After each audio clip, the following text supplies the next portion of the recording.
you said Marquette, not the university, Marquette Academy in Ottawa. Oh, jeez. I like people think that way, but that's where I'm from. I got into this about 2 years ago, and I teach a class at Marquette Academy called State and Local History. It's a one-semester class. And I really found, especially around Ottawa and LaSalle County, there's a lot of history, but you have a lot of history up here too. And my wife's from Dixon, and my father-in-law's here, and they kind of helped me along to find a lot of the areas around here. We were up at Polo, and we saw the graves of a guy named Durley, who was killed by some renegade Indians who was trying to get from Galena down to, at that time known as Fort Dixon. And I just thought there's just too much here. So I tried to work this out and reassemble it and so forth. And even though I'm here in Dixon and Lee County, I focused most of it because so many books have been written about Black Hawk and the Black Hawk War. But the last time a book had been written about what happened at Indian Creek was 100 years ago in 1915. And so one of the teachers that I work with, she's the great-great-great-great-granddaughter of one of the girls that survived it. How many of you guys know anything about the Indian Creek Massacre? A couple of you do? Oh, good. Okay. I just read your book. That's right there. So what more can I say? But I did bring a few slides up, and I thought I'd show them as we go along here. But I promise not to put you to sleep. But I try to tie in the menace, I shouldn't say menace, I should say the righteousness of Black Hawk to settle a treaty that was signed back in 1804 in St. Louis. And the events that happened, but I tried to interweave what happened over in LaSalle County along Indian Creek, which is 11 miles north of Ottawa, with some of the things that happened here. And one of the things I bring in is what happened at Prophetstown and what happened up at, I think they call it Stillman's Run, for obvious reasons. Now, of course, it's just Stillman Valley. And then how it kind of worked in with the situation that brought in the massacre at Indian Creek. My father-in-law just showed me an article that was in one of your papers that talked about when Lincoln was here at Fort Dixon during the Black Hawk War. And it seemed like he was all over the place. And he was in Ottawa. Of course, maybe you know about the debates, but that came a little bit later. So let me begin by giving you some of the notes that I've got here. And then when I get finished, if you have any questions or anything, I gave this speech pretty close to it at the Reddick Mansion in Ottawa back in May. And I had about 95 people there. And I found out later about half those people were related to those two girls in some way. So I said, where were you when I wrote this book? Because I was looking for all kinds of references and things like this. And then all of a sudden they just appeared out of the woodwork. Well, at any rate, here we go. The Black Hawk War, often referred to by many historians as the unnecessary war, was the last major Indian conflict between Native Americans and the encroaching white settlers east of the Mississippi River. There were, to be sure, several hostile actions that ranged from Fort Napier, which is today Naperville, near the Fox River Valley, west of the Mississippi. Several of these incidents were falsely attributed to Black Hawk, even though he had no direct connection, could be referred to as coincidences. All these hostile actions, the massacre at Indian Creek in northern LaSalle County that resulted in the deaths of 16 white settlers and their children, was the worst of these events. The U.S. military forces from Jefferson Barracks in St. Louis, along with several poorly trained Illinois militia units, united to enforce a treaty that was signed under questionable conditions in St. Louis in 1804. It would force the Sauk and Fox Indians to vacate all of their lands east of the Mississippi River to as far west as the Rock River and move across the Mississippi River into, at that time, Louisiana Territory before it became Iowa. The Sauk and Fox included the leading warrior Black Sparrow Hawk, rejected this treaty, claiming it had no authenticity due to the way the treaty had been changed and forced upon these Indians near St. Louis to sign. So, there's our buddy right there. For several years, the Sauk and Fox tribes had a close working relationship with the British in Canada. Twice a year, the Sauk would make treks from their home at Saukenuk, now Rock Island, east with excellent quality furs and other goods to trade with the British at Fort Malden, Ontario, not too far from British-controlled Fort Detroit. Maybe you've heard of the Sauk Trail. A lot of it runs along, well, actually, right through here, and it goes around the southern part of Lake Michigan, all the way through northern Indiana and into Michigan. That's the trip they made twice a year to meet with the British. The Sauk Trail extended west to the Rock River, where it crossed near present-day Dixon, east to Indian Creek, about 11 miles north of Ottawa, and continued east to the southern tip of Lake Michigan and on towards the Detroit River. During the Black Hawk War, many of the Sauk supported the British and took defensive actions along the Mississippi River to prevent the advance of U.S. troops who were coming to reinforce Fort Crawford, located near Prairie du Chien. Black Hawk and his warriors scored major victories at Campbell and Credit Islands, located south of Rock Island, preventing U.S. Major Zachary Taylor from securing control of the western theater of the war.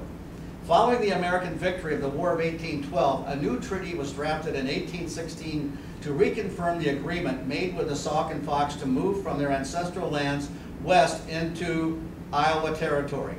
Sauk Chief Keokuk, who was eager to please the U.S. commanding officers, and the chief agent of the Bureau of Indian Affairs, William Clark, of the Lewis and Clark expedition, agreed to sign the renewed treaty.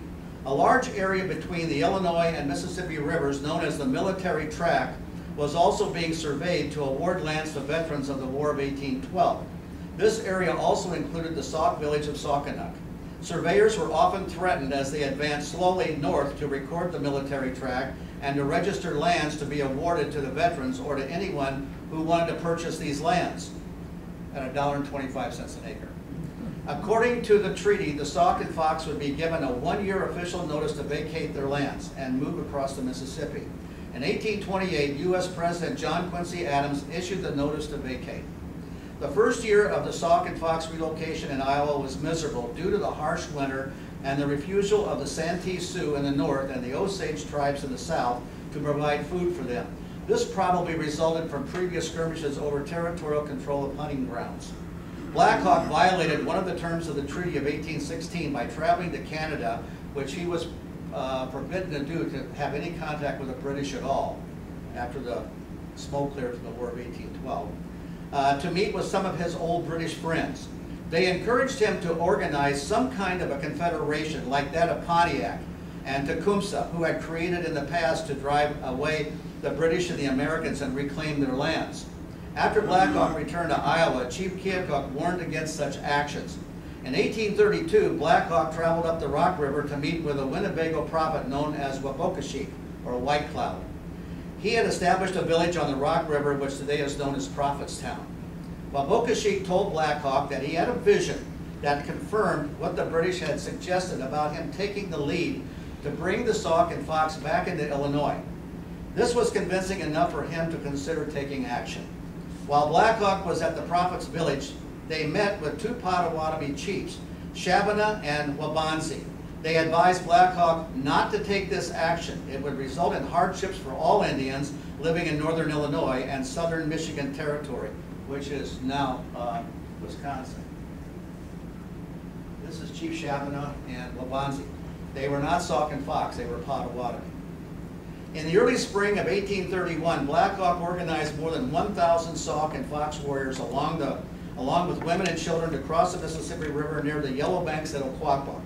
His plans were not to reclaim the lands in Illinois, but to advance north along the Rock River to relocate with some friendlier Winnebago tribes in central Wisconsin. Black Hawk and his followers traveled to the prophet's village. Wabokashik agreed to close down his village, and he and his Winnebago would join with Black Hawk and travel north to the Winnebago-friendly villages in central Wisconsin. Illinois Governor John Reynolds, who was in Vandalia, which was the capital at that time, learned of Black Hawk's return to Illinois and claimed it was an invasion. He sent a message to Jefferson Barracks south of St. Louis requesting assistance to drive the Sauk and Fox back into Iowa. U.S. General Henry Atkinson responded saying he would furnish the troops, but they would need horses. He said he would lead an advanced U.S. military force north of Fort Armstrong, located at Rock Island, and rendezvous with Illinois militia forces and enlist them into the U.S. Army for 90 days of active service. General Atkinson traveled up to Dixon's Ferry on the narrowest part of the Rock River and requested John Dixon to establish some type of a temporary fort across from his ferry, which would be used as a headquarters to locate Black Hawk and to force him and the Sauk back into Iowa. The area I'm talking about, I think they call it Centennial Park today, where the statue of Lincoln is, the only statue of Lincoln wearing a military uniform. And I wrote an article, it was in your paper about 2 years ago, so I'll bring back Fort Dixon. And I was trying to encourage, I said, a lot of these places are trying to, you know, resurrect their history and so forth, and I think that'd be a perfect place to do it.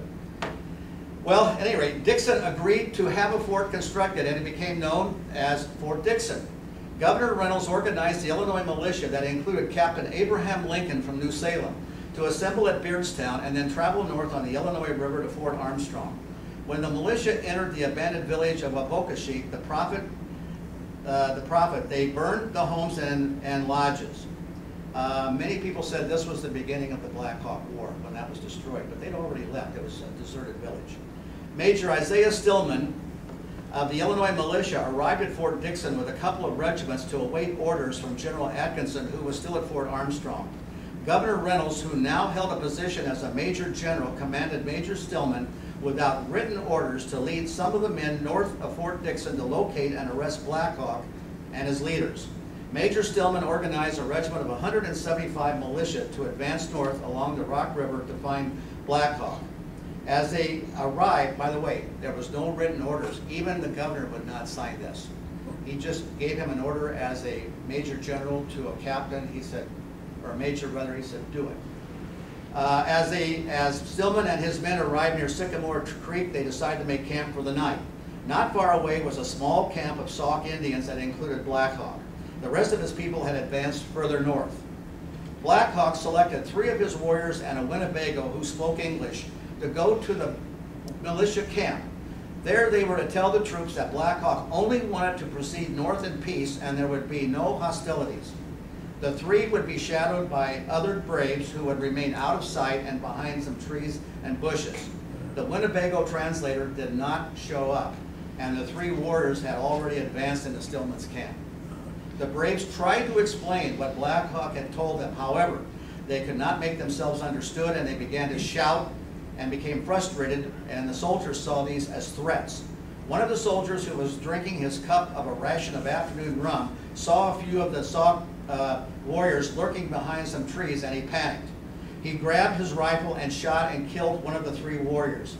The others ran from the camp, hence the term Stillman's Run. Stillman ordered his men to get their rifles and to pursue the fleeing Indians who had a head start. The warriors arrived in a clearing where Black Hawk was and informed them of the incident. He ordered his men to conceal themselves behind some trees because it was getting dark. They would have a hard time seeing them. Black Hawk then said if the troops entered the camp, he would give the signal to attack.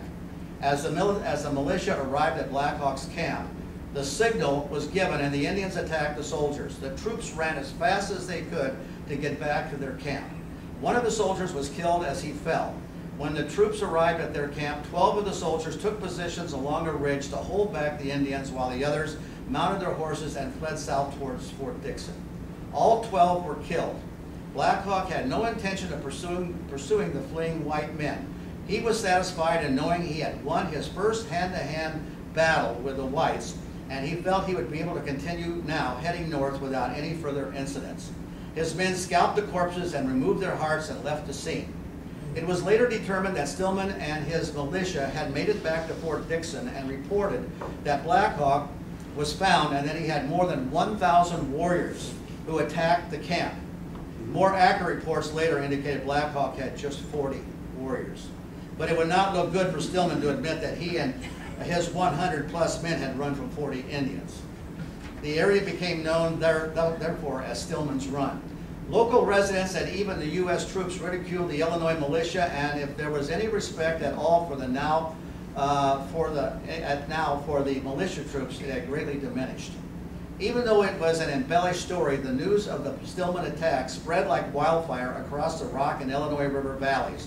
Black Hawk had won a major victory, and they feared that he might become drunk with his luck and power, and it would be just the beginning of more attacks. Several makeshift forts were promptly erected to provide protection for the local residents. These included Fort Hennepin, Fort Horn at LaSalle, Fort Wilburn at the confluence of the Vermilion and Illinois rivers, and Fort Johnson in Ottawa at the junction of the Fox and the Illinois rivers. Indian Creek is a 52-mile-long stream that originates near Paw Paw Grove in Lee County and flows southeast into LaSalle County, winding through many groves and prairies, in some areas having steep banks until it flows into the Fox River. The creek was teeming with smallmouth bass and large red-tailed carp. There were a few small Potawatomi villages located along the creek who depended on the fish as a major source of food. LaSalle County. Kentucky blacksmith William Davis arrived in LaSalle County and settled in Peru. He married the daughter of one of the founding fathers of Peru, named John Hayes. Davis and his wife lived there and had 5 children. In 1830, Davis scouted some lands along Indian Creek about 11 miles north of Ottawa. He was amazed when he surveyed the area. The land had never been broken by the plow. There was a large wooded area, natural springs, and excellent quality soil. He went to work to construct a cabin large enough to house his family. There's no longer a cabin there. This is Indian Creek. I think I can find, that's not exactly the good of shape of cabin as you guys have here. I'll tell you where that cabin actually is. It's up near Pearl City. It's up near a town called Kent, where they had the Kellogg's Grove Massacre. So I don't know exactly how old that is, but that looks old enough to be presented here, I think.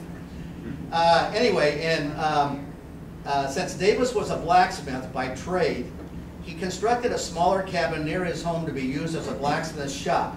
He knew that as other settlers would come into the area and purchase land, they would require his services.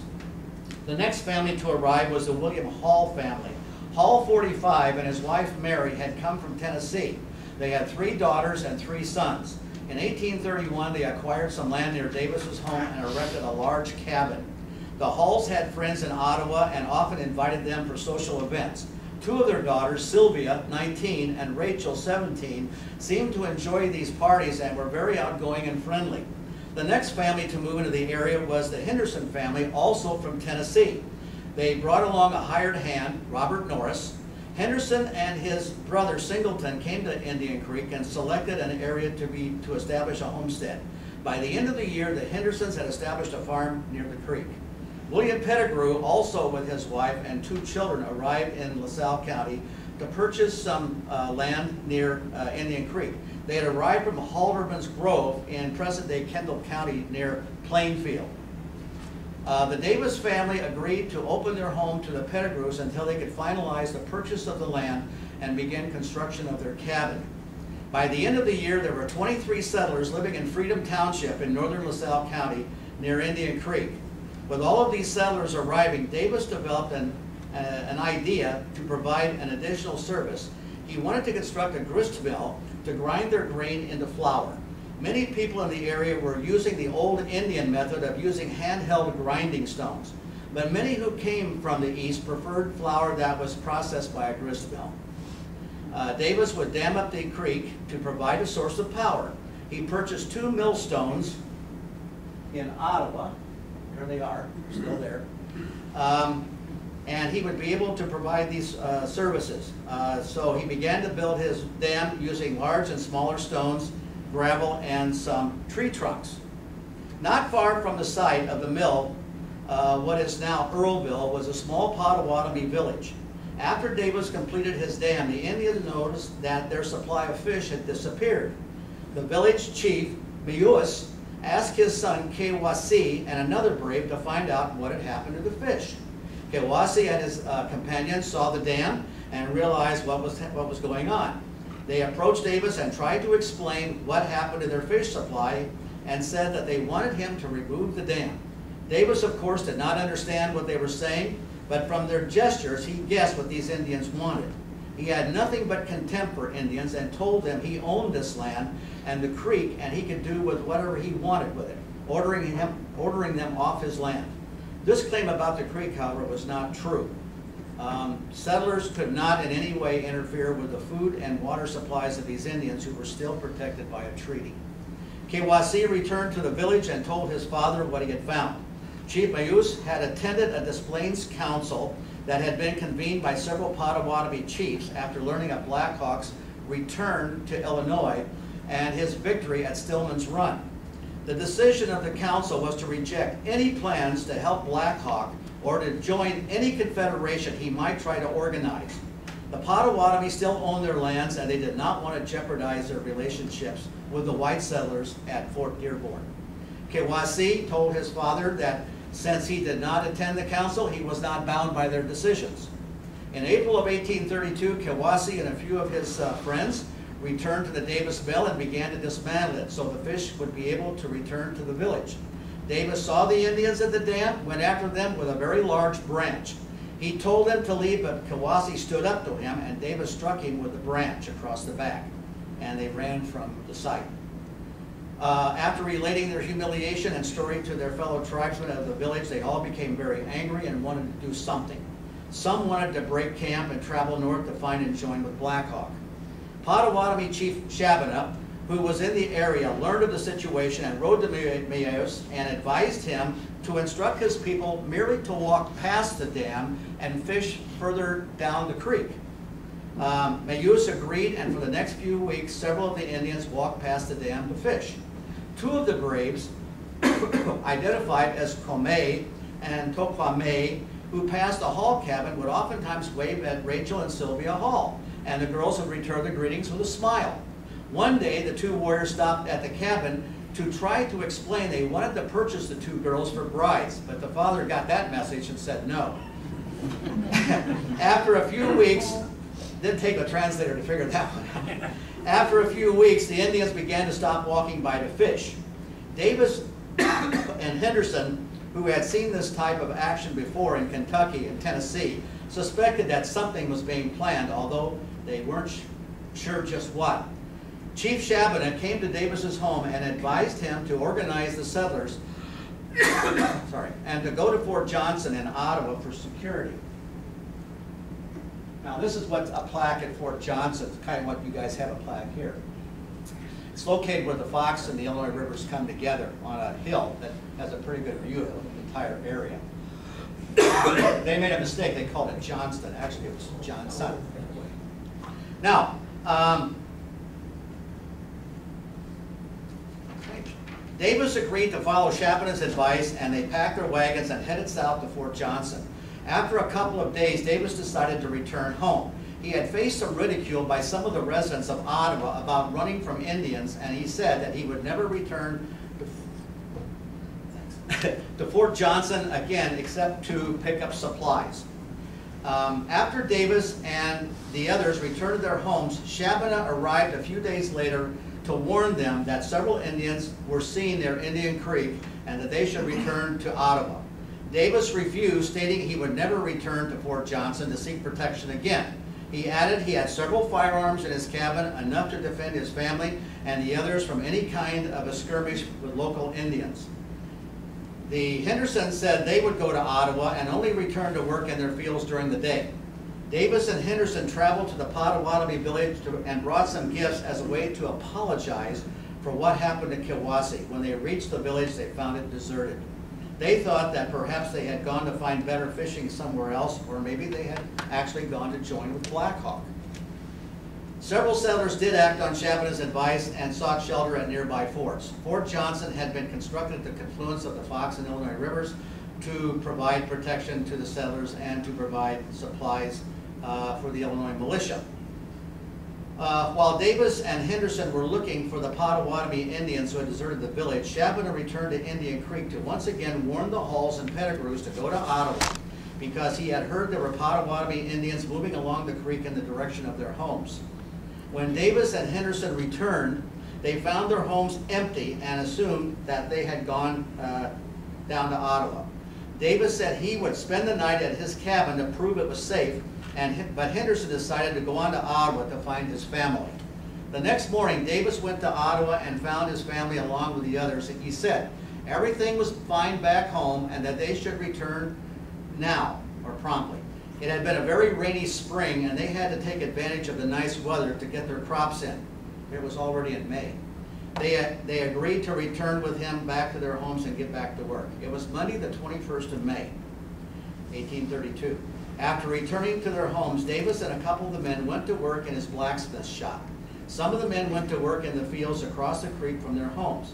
After a midday break, Alexander Davis, the son of William Davis, Greenberry, and his brother Edward Hall, John Singleton Henderson, and Allen Howard all went back to work in the fields. Henry George, another hired hand, and William Pettigrew went to work to repair the dam. Robert Norris traded jobs with Alexander Davis and went to work in the blacksmith shop. Around 3 p.m., the men gathered in front of Davis's cabin to enjoy some fresh spring water. Inside the cabin were Mrs. Pettigrew, Mrs. Davis and her children, Mrs. Henderson and Mrs. Hall with their children. Sylvia and Rachel were sitting on a bed sewing while the ladies were discussing what to prepare for dinner. Pettigrew came to the cabin to see his 5-month-old son and played with him for a while before going back to work on the dam. About an hour later, Pettigrew heard a dog bark and decided to open the cabin door, holding his child with one arm. As he opened the door, he glanced out to see around 40 Indians emerging from a wooded area and jumping over a garden fence.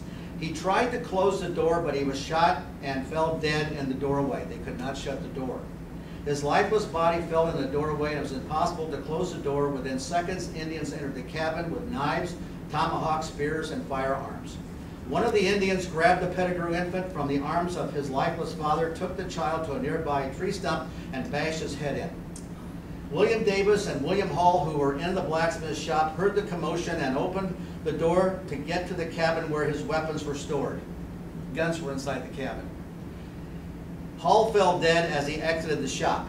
His son John fell behind him either in panic or to play dead until he could escape. While the Indians took time to reload their muskets, John made it to a slope and slid down to the creek and thus was able to escape. William Davis used a broken rifle as a club to try and take down some of the Indians, but he was overpowered and was killed.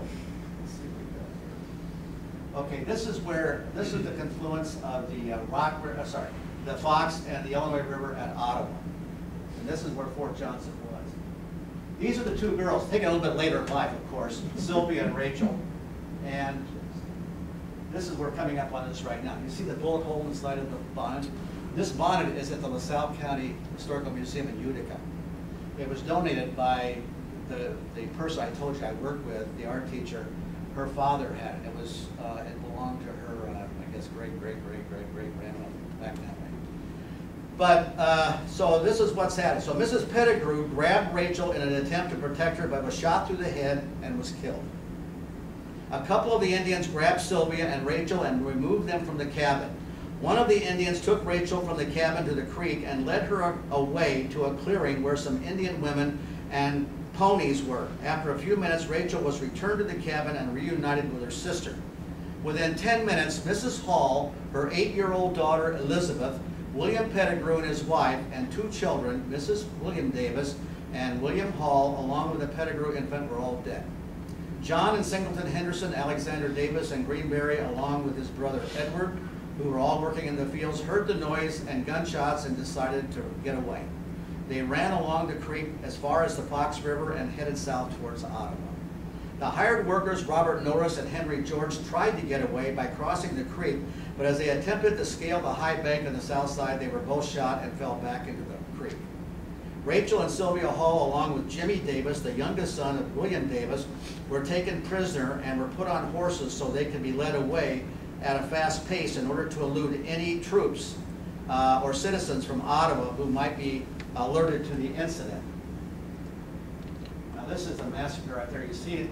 This is the front of my book, as you can see. And there's the blacksmith shop. They're showing the Indian grabbing that one child there. I don't know if that's the stuff, but that child was a little bit older than 7 months. But this is a painting also that's at the LaSalle County Historical Museum in Utica. And that's what I use for the front of my book. The next one, I think, yeah. These are the girls who were being led away and then eventually put on ponies. And you see the boy in the back. Actually, he was much smaller than that. And that's where I'm coming up to this now. The Davis boy could not keep up with the rapid pace of the Indians, and after a few minutes, one of the Indians held him down while another shot and killed the boy. The Potawatomi warriors, along with 4 Sauk warriors, put the girls on 2 ponies which were well guarded by 4 Indian women, and they began their rapid trek towards the Kishwaukee River.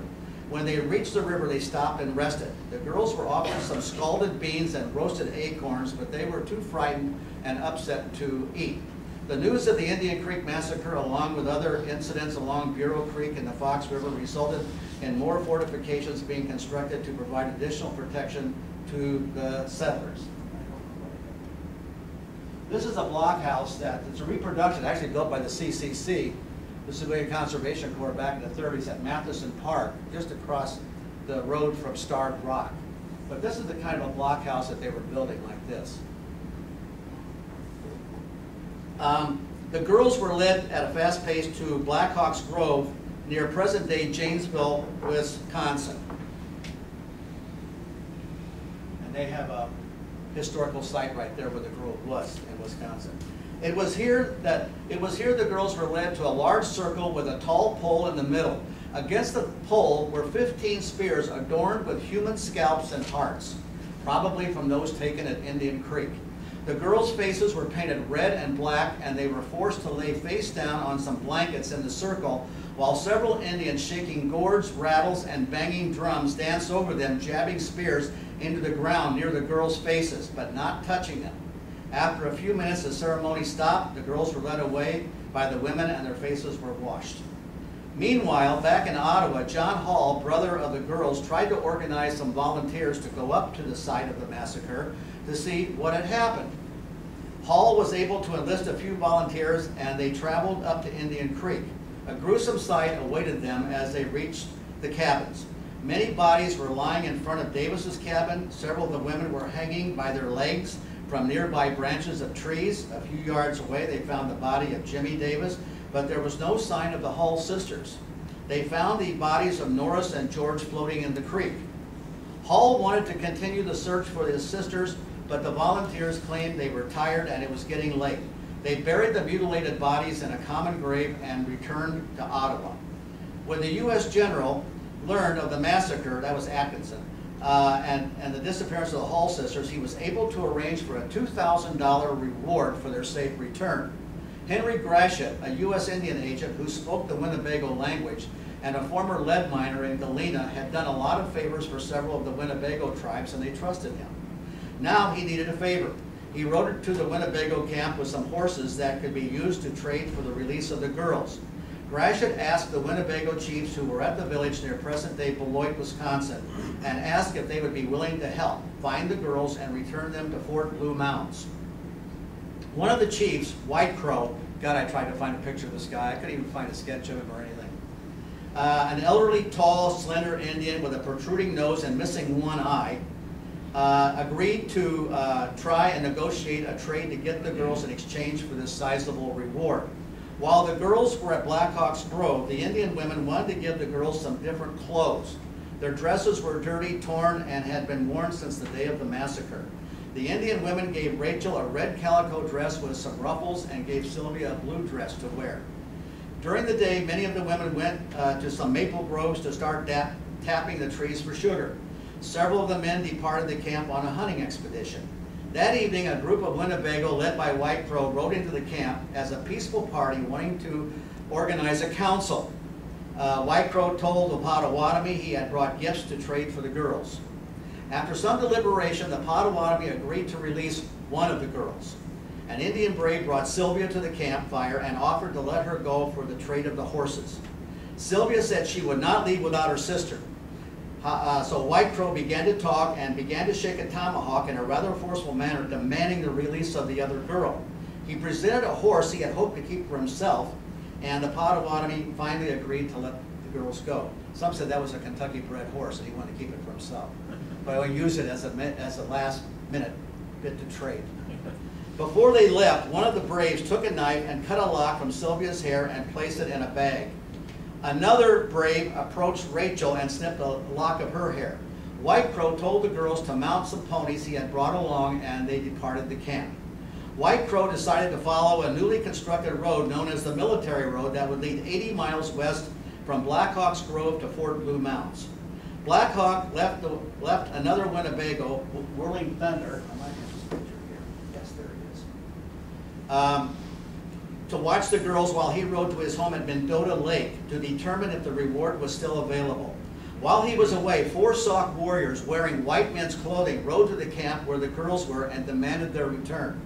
Whirling Thunder stood between the girls and the braves, and he told the Sauk to leave and that a trade had been concluded. The 4 warriors said they were on a hunting expedition and did not get their share of the reward, and now they planned to take the girls back. Whirling Thunder told them to leave, and they said they would, but they would be back with friends. They were going to bring some more back. When White Crow returned, he learned of the incident and told Whirling Thunder they would have to travel another way to avoid a confrontation with the Sauk or the Potawatomi. They went to the Winnebago camp of Chief Decorah and asked to borrow a couple of canoes to make their journey along the Wisconsin River. A few of the Winnebago would go along with horses to escort them to Fort Blue Mounds. That night, White Crow provided some food for the girls, and later, for the first time, he spoke to them in broken English. The girls were shocked to learn he knew English, and he asked them what had happened. They told him of the massacre and of the death of their parents. He was visibly shaken by their accounting of the event, and he pledged to them that he would get them back to their families as soon as possible. 2 days later, they ended their voyage on the Wisconsin River and mounted their horses for the final lap to the fort. White Crow asked Sylvia for a white scarf she had tied around her head. She gave it to White Crow, and he tied it to a long stick to use as they approached the fort. Here's a sketch of what Blue Mounds Fort looked like. Not too big. It was actually put up when Black Hawk came back into Illinois. A lot of these things were just put up in just a couple of weeks, not to be permanent. When White Crow, along with the Hall sisters and some Winnebago, arrived at the gates of Fort Blue Mounds, the commander of the U.S. agent, Henry Gratiot, rode out to greet them. White Crow wanted assurances that the reward would be paid in exchange for the girls. Gratiot promised White Crow he would receive the reward from the fort's commander. That evening, a feast was held to celebrate the return of the girls. The next morning, several excellent quality horses and some other gifts were presented to White Crow that seemed to be satisfactory. Before White Crow left, he approached the girls and spoke to them in his broken English and apologized for not being able to provide better blankets or better food.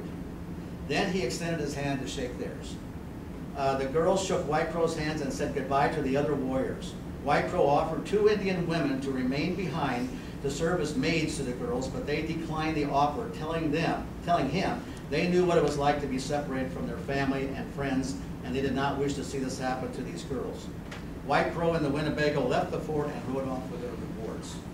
The next day, the girls were taken with some troops to Morrison's Grove and then on to Galena, where a reception was scheduled for them. It was in Galena that they were reunited with their brother John. He thought they were dead. A few days later, the girls, along with their brother, departed on a steamboat, the Winnebago, that was transporting a load of lead from Galena to St. Louis. 4 days later, the boat landed, and William Clark was on hand to welcome Sylvia and Rachel. Clark had arranged for a large reception in St. Louis, but an epidemic of cholera had spread across the city, and all the plans had been canceled. A week later, the girls and their brother departed St. Louis aboard a steamboat that would take them up the Illinois River. They would stop at Beardstown and spend a few days with their uncle. The following month, the girls returned to LaSalle County. Rachel lived with her brother John on lands that belonged to their father until she married a local farmer, William Munson. They would live out their lives near Indian Creek and have 11 children. Sylvia lived for a while in the home of a Reverend William Horn. She fell in love with his son, William Jr., and afterwards, after he became a Methodist minister, they were married and moved to Nebraska. They also had 11 children. So there's Indian Creek as it is today. Now, this was the very first sheriff of LaSalle County, George Walker. LaSalle County Sheriff George Walker followed several leads regarding what Indians were responsible for the massacre.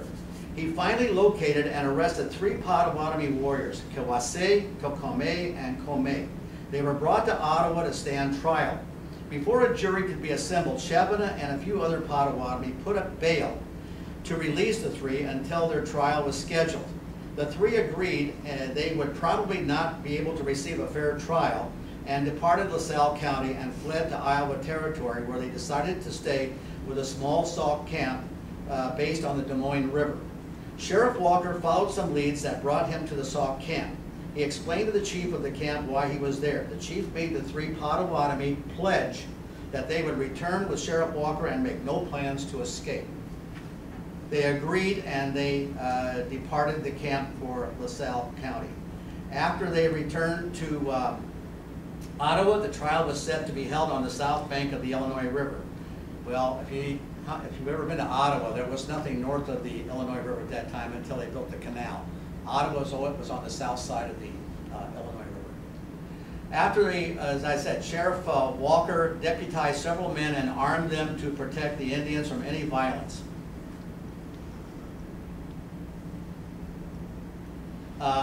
Many of the people who attended the trial were friends and relatives of those who were massacred at Indian Creek. During the trial, Rachel and Sylvia returned to testify at the trial.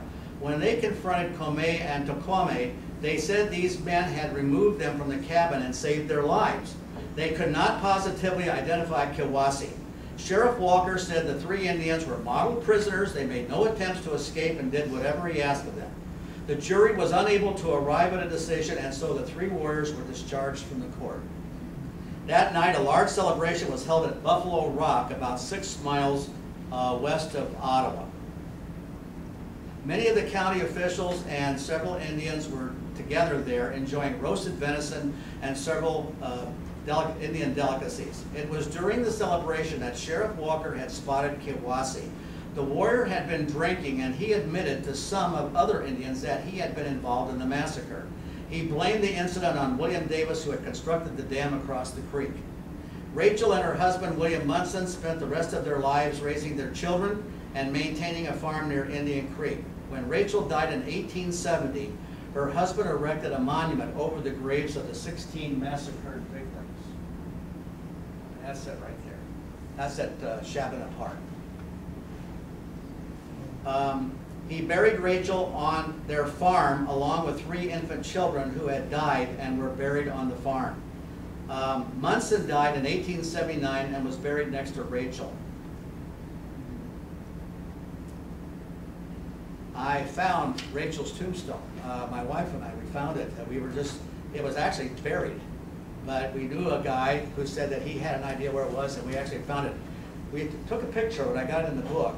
And I was asked when I got through it to cover it back up again because it would protect from erosion. And you could read that stone very clearly. 1870 to, what, 2014. It's still in good shape. The state of Illinois erected a monument to Chief Shabana in 1906 and established a state park known as Shabana Park that consisted of 20 acres. During the last days of the Black Hawk War, several of the Sauk and Fox constructed rafts to escape across the Bad Axe River and return to Iowa Territory. The U.S. troops who had pursued Black Hawk into southern Michigan Territory brought in a steamboat called the Warrior with 6-inch cannon. Oh, these are the 2 graves. This was from the 1915 book I told you about. But they don't look like that now. Okay, this is the Warrior that was brought from Ohio, from Cincinnati, and was brought up to Prairie du Chien. And this was a boat that was supposed to take supplies up to the troops at Fort Crawford, but it also had a 6-inch cannon on it. And you can see some of the Indians trying to get across the Bad Axe River to escape. And this is the thing here. As the Warrior closed in on the fleeing Sauk and Fox, it began to open fire. When several of the Indians attempted to escape, the soldiers and many of the militia on board the steamship yelled, "Remember Indian Creek." Sort of like a few years later they yelled, "Remember the Alamo," or "Remember the Maine," or "Remember Pearl Harbor," things like this. "Remember 9/11." None of these Indians were involved in the massacre, yet they were now the victims of the massacre of the Bad Axe River. There you have it, folks. We got a little bit more detail about Black Hawk, but I want to keep it as short as possible. Do any of you have any questions or anything? Yes, ma'am. I have a quick question, and probably everyone in here knows this, but is St. Louis actually, it's St. Louis Fort St. Louis, it's not the St. Louis we know now that you talk about? No, I'm talking about the St. Louis. As In my thing, The city of St. Louis, not Fort St. Louis. Oh. Fort St. Louis, you're thinking about Fort St. Louis on top of Starved Rock? Yeah. That disappeared, well, they don't know, it was burned down or struck by lightning around the year 1703, so it was way before that. It was built by LaSalle. I wish they would rebuild that too, that'd be great.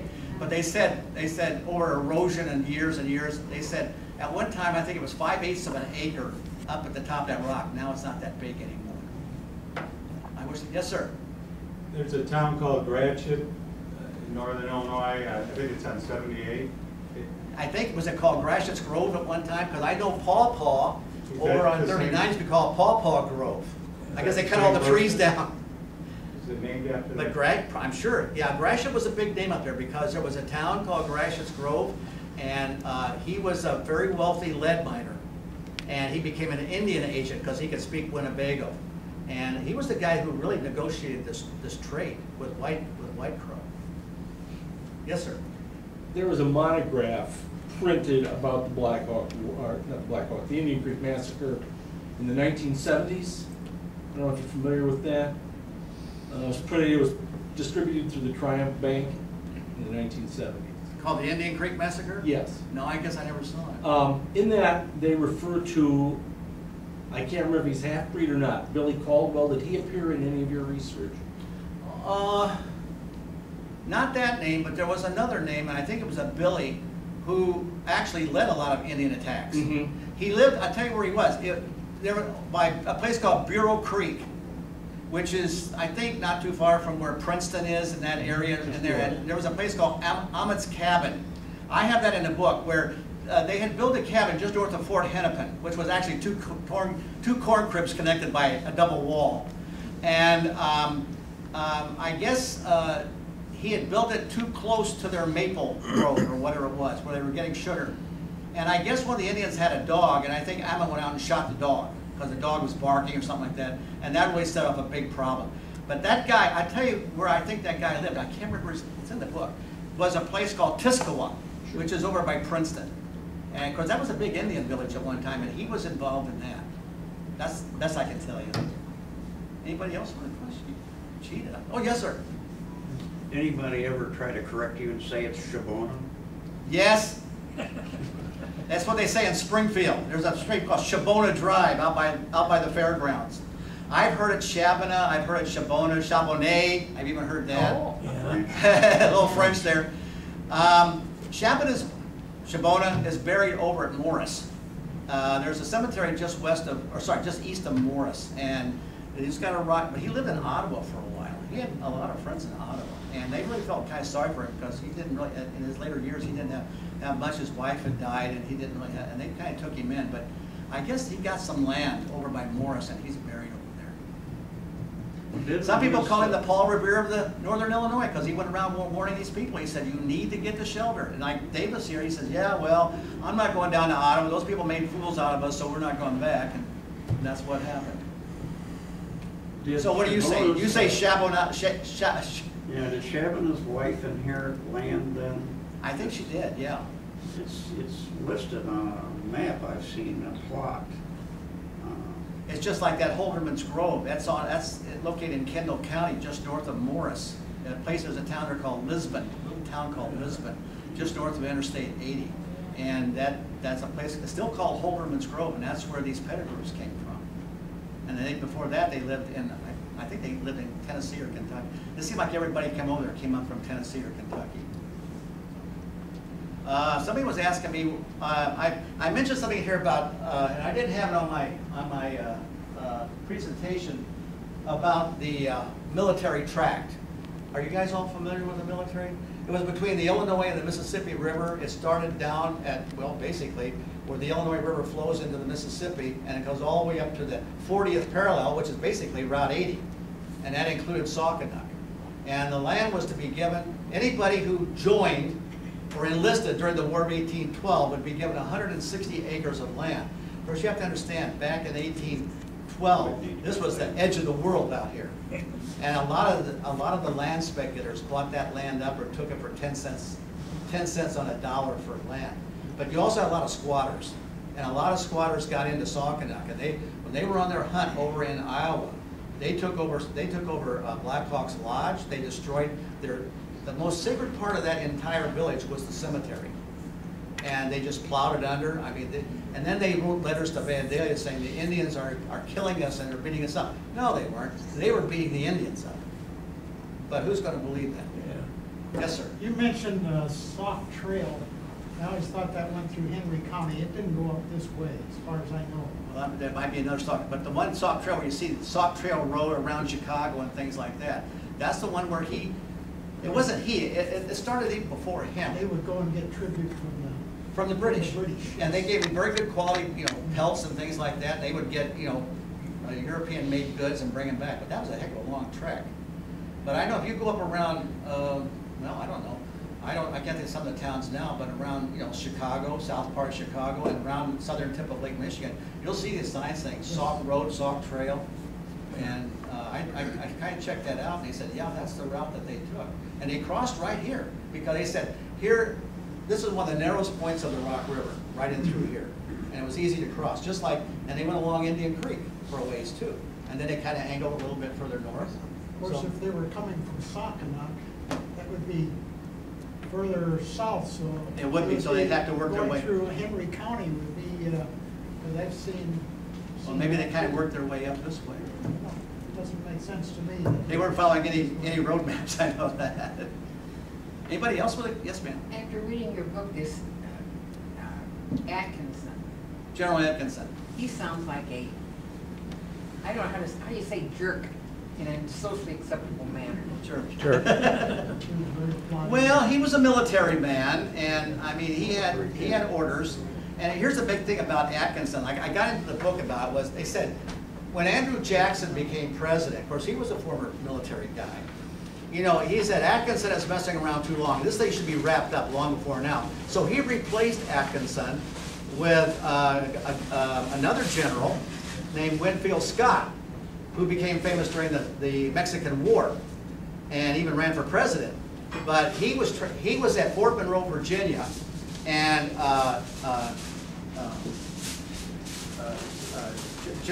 President Jackson called him in and said, I want you to take 1,000 people out there, meaning, to wrap this thing up.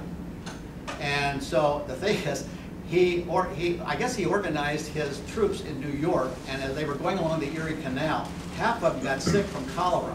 By the time they got to Buffalo, he only had about half of his men. And I guess they came to the lakes, when they got to Fort Dearborn, he got less than 200 men. They wouldn't let them what? No, they wouldn't even, yeah, that's right. They said they wouldn't even let them come in there. Because they said, we don't want you to spread that stuff around here. That's right. So I think that's one of the reasons why Atkinson was trying very to get to Black Hawk so that he couldn't be replaced. Well, he was replaced. He was sent down to Jefferson Barracks to be put in charge down there. And when they brought Black Hawk down there as a prisoner, Black Hawk finally said to him, well, I see we finally meet, but under some very different circumstances. Is there anybody else with it? Well, as Carol said, I did bring some books if you're interested. It's a little bit more detailed than what I showed you up here, but I hope you enjoyed it. I hope I didn't bore you with it, but I thought maybe if you hadn't heard the story before, it is kind of interesting. So, thank you very much.